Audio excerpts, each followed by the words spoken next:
Hi guys, welcome back to our channel app tutorial. Here I'm going to be showing you guys on how you can check your recently played with list in Steam. So guys, if you're trying to find out who you recently played with in Steam but you don't know how to find it, then this video is for you. So let's get right into it without any delays. So guys, make sure you're logged in after you open your Steam app, and after you've logged in you would be in store or library or whatever your startup location is, and after that you just need to go to the fourth option which says your account name, and after that just go ahead and tap on friends. After you tap on friends, you would be in this page where you can see your friends, add a friend, pending invites, blog, recently played with, and many more.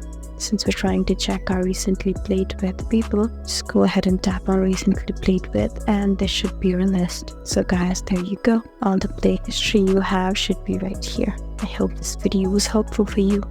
If you found this video helpful, please leave us a like and drop us a comment down below. And if you want more helpful videos like these, then please subscribe to our channel. We'll see you again next time. Thank you for watching.